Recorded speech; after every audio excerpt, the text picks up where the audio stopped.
But Mark, let's move on into our next topic. Kind of now we talked winners and losers already. If you're on YouTube, haven't checked that out, make sure to go over and check that out right after you listen and watch this segment. Also, make sure to go rate us a 5 stars on iTunes and Apple Podcasts. It really means a lot to us, helps us get into the ears of more people. I know if you're watching on YouTube, you have an Apple ID and a iTunes account, so make sure to go over and rate and review the podcast. It does help us with get more exposure and get seen and heard by more people. But now we're talking about Steelers, and not the kind that come from Pittsburgh. We're talking about steals in the draft. These are guys that went to teams lower than they probably should, but that is a good thing for these teams. And the one that I want to ask you to start is, before I do the traditional well, Mark, who's your first Steeler you want to bring up?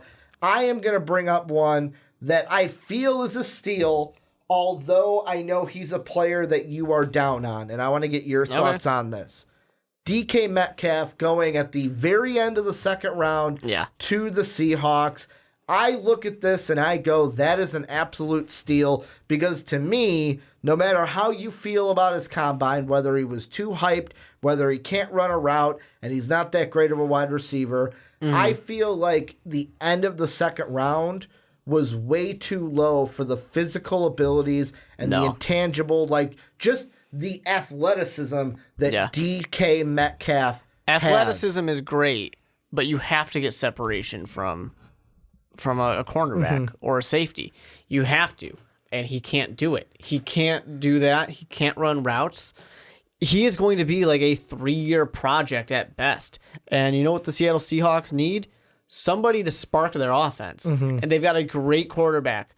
And sure, he can make a wide receiver a little bit better, but I honestly feel that you're going to have a situation that you're going to be very familiar with what was his name? Treadwell? Oh, he's not Laquan Treadwell. Or Laquan Treadwell, that's what it was. The guy didn't know routes. The only thing that they have in common is that they both went to Ole Miss. That's it. Both don't know how to run routes. Yeah, but that's why Laquan Treadwell never got to play. But the thing is, and I know that it's a huge knock about the route running for DK Metcalf.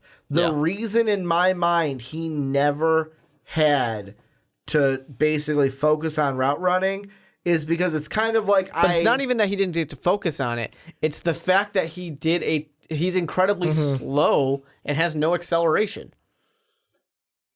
Did you see his 40 time? Not in that. I'm talking about his cone. I'm talking about his shuttle. He's incredibly slow when it comes to acceleration. And that's why I feel like for me, he's a steal because of the team he went to. And the reason why is the Seattle Seahawks are a great team of Russell Wilson will run around that backfield as long as he has to until you get open. And with me, DK Metcalf is a guy that has the speed to get open in the open field, but also has the height and weight to basically be a guy that Russell Wilson can just throw it up to and let him go get it at the highest point. And that's why, for me, if it was a different team, I might be feeling differently about this pick.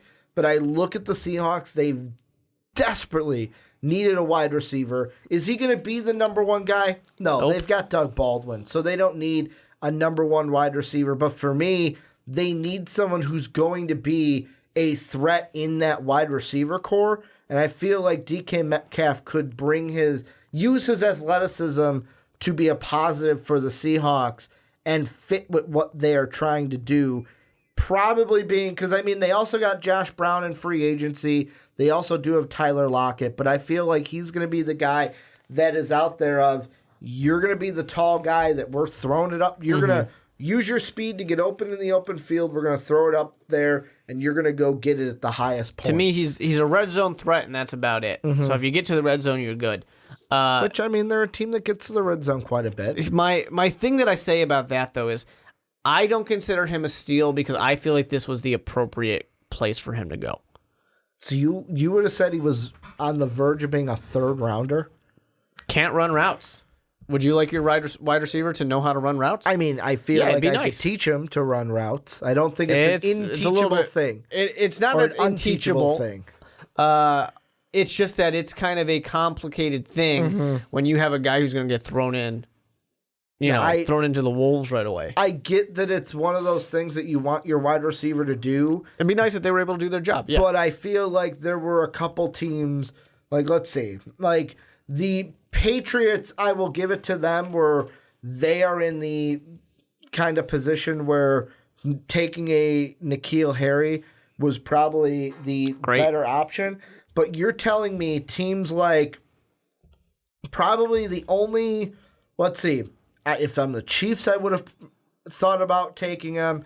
If I was the Titans, I would have thought about taking them. The 49ers, I would have thought about taking them.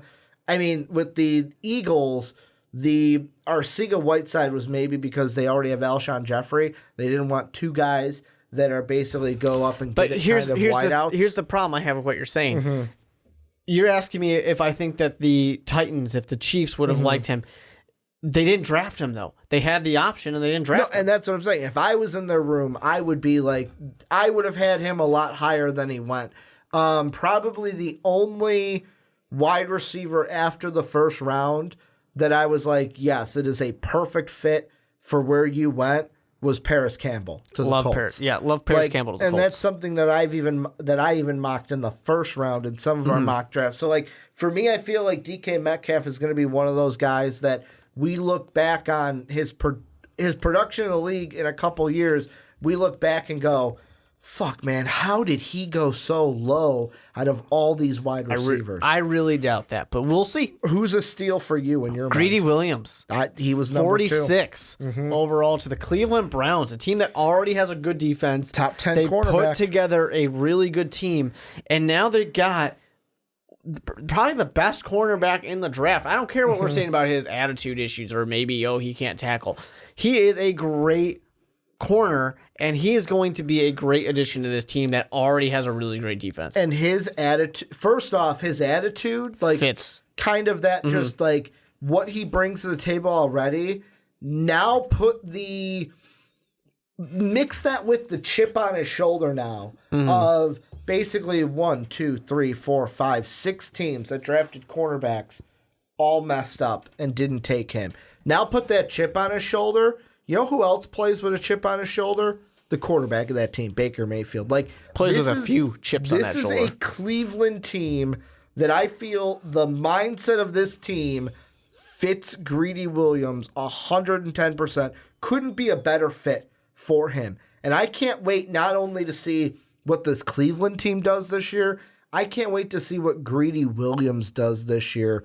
Playing like a man possessed, playing like a man with something to prove for a team that is starving to get back to the playoffs. Yeah, exactly. And, for the Cleveland Browns, they're doing everything they need to do.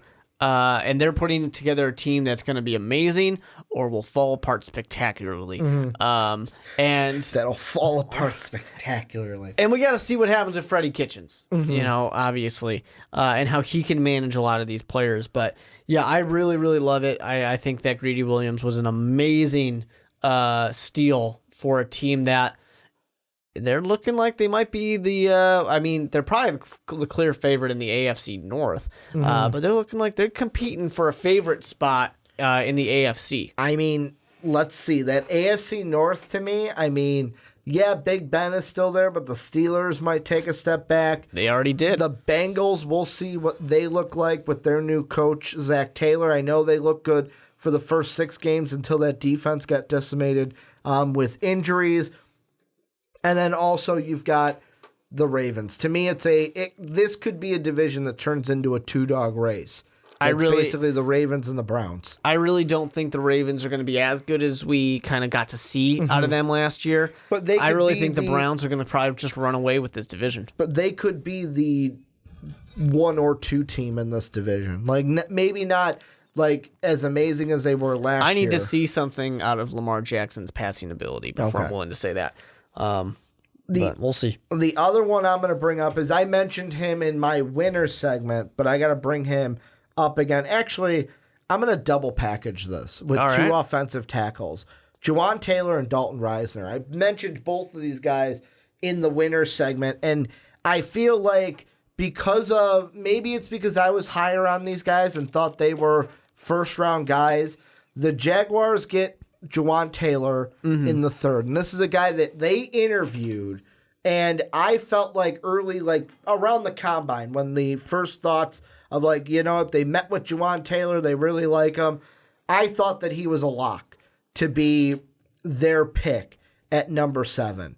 But then you get Josh Allen that falls into your lap, and that changes things a little bit. But lucky for them, not only did Juwan Taylor fall, he fell all the way to them to where they didn't need to trade up. I feel like teams like the Houston Texans, who took Titus Howard, to where I saw that. My first thought was, you took a third rounder in the first round? Like, here's a question I want to ask you. All right. Do you think the Titus Howard pick was an overreaction to the Eagles trading up to 22 to take Andre Dillard right before the Texans were on for the sure. clock? For sure, it was a shit. There goes our guy. Who's the next one we got on the board? You know, it was to me, it was a very clear. We really, really, really need offensive linemen, and I do not for a second fault the Texans for doing it, because they desperately need offensive line help, because they are about to ruin the quarterback they just drafted and invested quite a bit in 2 years back. So I do not blame them at all. It was a no-win situation. Yeah, and I mean, I know that there's people that are going to say, well, there were questions about Juwan Taylor with some teams, and that's why they didn't take him. I look at him, and Doesn't mean it's not a steal. Here is all I know about Juwan Taylor, and this is why I would have. If I was the Texans, I would have taken him. If I was it blew my mind that the Falcons were trading up to take Caleb McGarry. Is Caleb McGarry good? Yes. However, when I look at Caleb McGarry, he is not better than Juwan Taylor. Juwan Taylor was the best tackle on my board. He was a top 10 pick in my mock drafts, and he's a phenomenal talent draft-wise. And then Dalton Reisner, he's a guy where I don't know how he made it that far. He didn't make it much further than Juwan Taylor. Both these guys higher in the second round. I don't know how he didn't go in the first round either, because he was a guy that I've always had mocked in that 20 to 27 kind of a range, that a team like the Chargers, the Texans, the Eagles, maybe the Colts, that one of those teams were going to take him because of his ability in pass protection to basically, and plus he's got the versatility of he's a tackle who can play center but can also play guard as well. For sure. So those are two guys I'm packaging together, steals for both the Jaguars and the Broncos early in the second round. A team that got a really, really good steal as well. I'm going to stick to this defensive back thing. Okay. The Arizona Cardinals with Deontay Thompson. I think that's a steal. I think he in is the fifth round, one of the best, if not the best, safeties. I know there's the knee injury and the concerns with that, or I guess it's but fifth round. Yeah, it was just a little. I understand if he could maybe fall out of the first because people have concerns about his knee, but fifth round is too much. I mean, this is a guy who plays all over the field. Honestly, even if you're only getting him for a few years, you got him in the fifth round, and he's a guy who's going to be a day one starter potentially for this team. That's huge. That was an absolute steal to me, and I am thrilled for Cardinals fans because they have needs all over the place. Yeah, and that's a huge one. I'm going to say, I didn't say this earlier in winners and losers, but if I had to give an honorable mention for winners who, they're not cracking the winners, but they're just right there. The Cardinals, to me, had a pretty good draft. Josh Rosen trade aside, because that's a whole different issue. You go and get your quarterback in Kyler Murray at number 1. Beginning of the second round, you get Byron Murphy, but then you get a guy that, although was he taken a little bit higher than I thought he should in Andy Isabella? Yes, but I do like the speed that he brings, especially to a slot position, if that's where you're going to put him in the NFL. Like Dave and I were talking. Dave was like, hopefully he can be the Wes Welker to a team with way less concussions and actually remember things about his NFL career. And then I also like Zach Allen out of Boston College and Hakeem Butler out of Iowa State. So this was a team that was hitting. But Yeah, they did a pretty good job.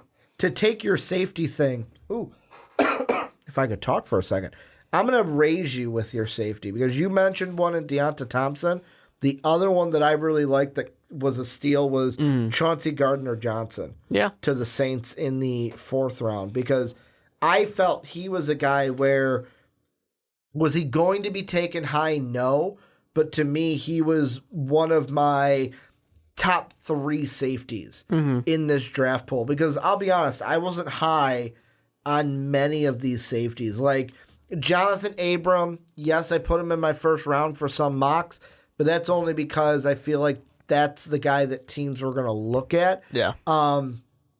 Darnell Savage to me, although I like the pick because I like him as a player at number 21, probably a reach. Definitely. For the Packers. But like Chauncey Gardner-Webb was up there. He was in my top 3. I also really liked Armani Hooker, who went a little bit later to the Titans. And I feel like there were a lot of teams that you could even throw the Cardinals, like you said, hit on the safety position later and didn't have to bank on it early on. For sure. Is there another guy that you're thinking? The only 2 things they don't need a big conversation. 2 big steals. Already talked about Riley Ridley for the Chicago Bears. Not that he's going to be such an instrumental part of their offense, but just yet another weapon, and he doesn't have to be amazing for the Bears. The other one is a really obvious one, and it's hard to call him a stealer. I even hate that I'm saying it now. A steal because of how early he went, but he truly was because he was, like I said, arguably the number 1 quarterback in the draft, went 3rd. Dwayne Haskins.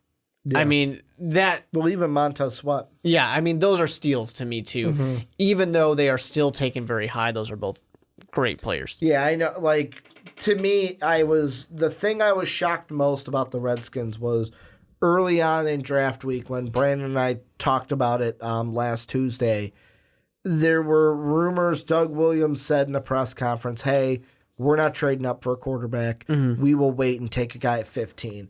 And on that podcast, I said, you're crazy. You're trading up for a quarterback because there's no way one is going to fall to you. Well, I didn't expect the Giants to be stupid and take Daniel Jones. So one fell to you. I didn't also expect the Bengals to pass on a quarterback. Like, I could have seen that they could, but to me, I always, like, lately, if Devin White was gone, maybe thought they were going to think more so on the quarterback front if Devin White wasn't there. But, yeah, that was one where I think the Redskins got 2 steals in that 1st round with both Sweat and Dwayne Haskins going to them. But this is where you guys come in. Let us know what you guys think down below in the comment section. Who are some teams that got some big steals, some guys that you're like, I can't believe that he went this low. I can't believe he went to this team where he did, and he's going to pay dividends for them in the NFL. Let us know what you guys think down below in that comment section.